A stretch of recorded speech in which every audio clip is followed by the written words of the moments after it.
Picture this. Your target customer is scrolling through their feed, bombarded by ads and content. How do you make sure your brand stands out, catches their attention, and stays in their minds? Brand positioning isn't just a marketing buzzword, it's how your customers see you, and more importantly, how they remember you. Now, think about it. Are you the brand that they talk about, or are you just another option that they scroll past? Today, in episode 15 of season 2, we're going to talk about the art of brand positioning, standing out in a crowded marketplace. We're going to dive into what brand positioning really means, how to do it right, real world examples that nailed it or didn't, and practical tips that you can apply right now.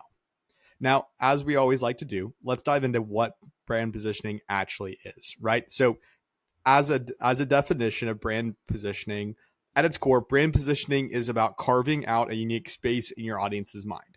It's what they think about when they hear your name. Is it quality, innovation, affordability, all those different metrics? Now, when we break it down, it's not about having just a cool logo or a catchy tagline. Yes, that makes a big difference, but it's about your audience saying, this brand gets me. Now, think about Apple. It's not just a tech company. It's a symbol of innovation and design, which is their positioning. Now, you might ask, why is brand positioning so important? Well, there's three different steps or three different elements of brand positioning that we like to say makes it the most important part of marketing, right? So first off, we have the cutting through the noise piece. There's a lot of brands out there. Advertising is so accessible for brands nowadays. It's become a lot more affordable. It's easy, whether a brand has an agency or whether they're doing it on their own. It's super easy to get visibility nowadays. And so, with so many brands competing for attention, you need to make sure you're memorable, which positioning is what makes people stop scrolling. And in such a crowded marketplace, when we have really good brand positioning and people understand what your brand actually stands for, who it is, it makes them stop from scrolling and resonate a little bit more with your content. Now, second, there's the building loyal piece of brand positioning. When we think about brand positioning, when we look at your brand actually having a strong position, customers can really feel connected or engaged with your brand. Not only do they buy, but they advocate for you, right? So when we think about loyalty within our customers, people buy based off of the relationship, the connection that they have with your brand, or what they resonate with. They don't just buy the product, traditionally speaking. Now, there are rare cases, I don't want to say never ever, because there are cases when we think about buying behavior across, let's say, products or e-commerce, that a lot of people do buy off of the quick sell or the emotion of, I'm going to buy this product, even if they don't know the brand. But you got to think, as a traditional buyer, if you put yourself in the shoe of a standard buyer, even the products that they're purchasing right away, there still is an aspect of, if they don't know who the brand is or the company, there's that aspect where they sit back and they go, well, should I buy this? Do I trust them? Do I know if they have good quality? Are they actually going to deliver on that promise? And so there is a piece that while they are making sales, in the back of their mind, traditionally speaking, someone is still going to think, I don't know this brand. Should I trust them? Should I make that decision to move forward? So when we look at actual loyalty standpoint, yes, it's not a do or die situation, but in the marketing world, brand positioning builds loyalty and it builds that peace of mind in the back of their mind. Now, the third piece is brand positioning is so important because it helps increase market share. Positioning isn't just a feel good exercise if we think about it, right? It can drive real results, which leads to more customers, more sales, and more growth. Now, when we're looking at the example of this, one of my favorite campaigns since the history of time has been Nike's Just Do It campaign. And I've mentioned it multiple times in this podcast, but I keep driving it home in hopes that people understand it. Their Just Do It isn't just a slogan. They're positioning themselves in a movement. And so their heavy positioning is centered around the go-to brand for athletes and, traditionally speaking, anyone striving for greatness. And if we think about greatness, we can associate that with Nike, right? Because we think about the commercials that Nike has rolled out, the content that they're distributing, and in the end, it's all leading back to that greatness aspect. All of the athletes that they've sponsored or whoever they work with is a great. And so when we think about that in the long term, they've positioned themselves from a content standpoint, from an influencer standpoint, and from a messaging standpoint that they strive for greatness. And anyone that uses Nike also strives for greatness. Now, here's some practical steps if you're thinking about why it's important, what brand positioning is. How do you nail brand positioning, right? Because it can be easier said than done. So first step is we need to understand and know our audience. So we need to think through, Who are you speaking to when it comes to your brand? What do they care about? And when we're talking about these things, the more specific you can be with this, the more your message will resonate. So when we can generalize our audience into a specific category, if we go back to Nike, they're not just pushing out their ads to any Joe Blow out there. They are looking for athletes who are high performing athletes or who want to be high performing athletes, right? So they're not putting out someone that's lazy on a commercial. They're putting out the grinders, the rise and grinding, anything out there related to that. That's what their focus and target is. So they know their audience, and you need to as well. Secondly, we need to highlight your differentiator, right? So we need to understand what makes you different, or what makes your product, what makes your service, what makes your brand different.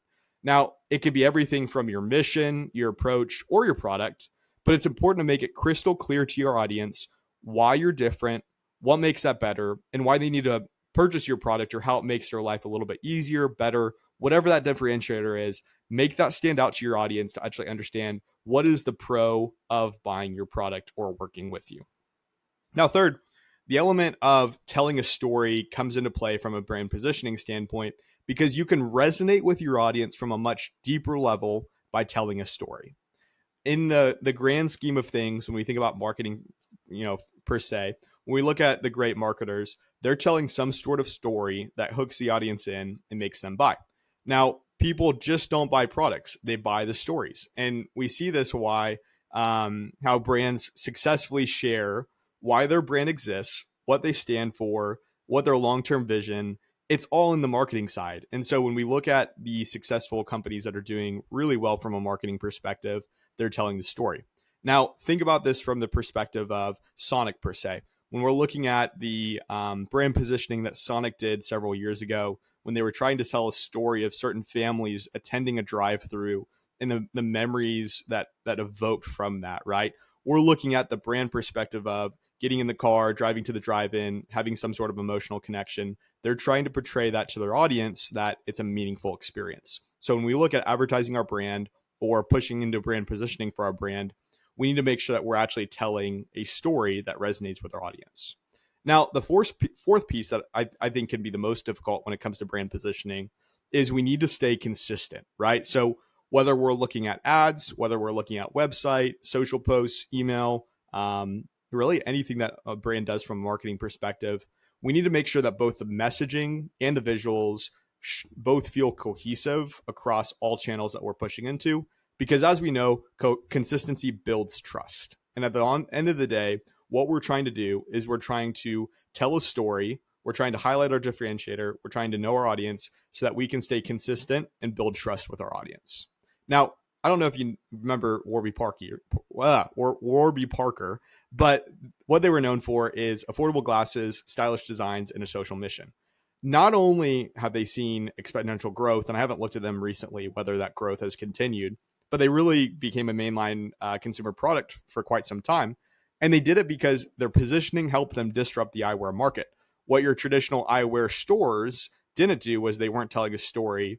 And Warby Parker came in, they saw a great opportunity for growth by telling that story, telling their mission, and providing affordable glasses with stylish designs. Now, when we get into the aspect of brand positioning, there's a couple mistakes that we have to avoid making that we see some of our clients have done, some past clients have done, some people that we've looked at working with or we've talked to. First, sometimes there's this aspect that we want to please everyone in our brand positioning. And if you're for everyone, technically you're for no one. So this is where it's really important to be specific, because we know from research, from data, that it's better to have a loyal niche than a broad disinterested audience, which if we think about this from the broad context of social engagement, it's always super great to talk about how many views we got, but we don't talk about the business that was generated from the millions of views, right? We know a couple brands that we've worked with that have seen videos that have gotten millions of views. It seems like it's commonplace to talk about how many views you've gotten, but what we don't talk about is how little of business was generated from the millions of views. It got them views, maybe got them some followers. But what we see from a long-term perspective is those people usually tend to drop off if the content is not engaging with that audience. Now, the second piece that we find is pretty common mistakes when it comes to brand positioning is sometimes people or brands want to copy their competitors, right? And if you think about it from this perspective, your competitors are already taken, so you need to make you and own it, right? So there's a reason why your brand stands out from your competitors. And if you're trying to copy everything that they're doing, you're not making yourself stand out and you're essentially the same. So why would a customer move towards your brand or move away from them to work with you when you're positioning yourself in the same way as your competitor? Now, the last mistake, this is usually the biggest thing, is brands traditionally forget or they will ignore market trends. Now, we know markets evolve and so should your positioning. So, this is where it's relevant to stay relevant without losing your identity. And so, as we've known before, we've worked with a brand once where they kept over promising results to their clients. So they were in the fitness industry and they kept over promising their results. And ultimately, it backfired because customers lost trust and obviously their sales did as well. And so, when we look at that, we really need to make sure that we are telling a consistent story. We're not trying to please everyone, we're not copying our competitors, and we're actually taking note of market trends. Now, I'm going to give you some actionable strategies on how to create your own positioning statement. Obviously, this is a very template based strategy. I recommend you think about this from a long term perspective. Don't just use my opinion, but use this to get you started.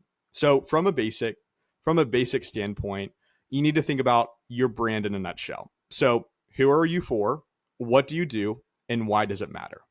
Now, for a simple template, super simplistic, I would avoid using this again, but use it to get started, is for target audience, brand is the category, that key benefit because proof or reason. So, for instance, going back to the Warby Parker example, for young professionals seeking stylish eyewear, Warby Parker is the brand that combines fashion and affordability with a social impact.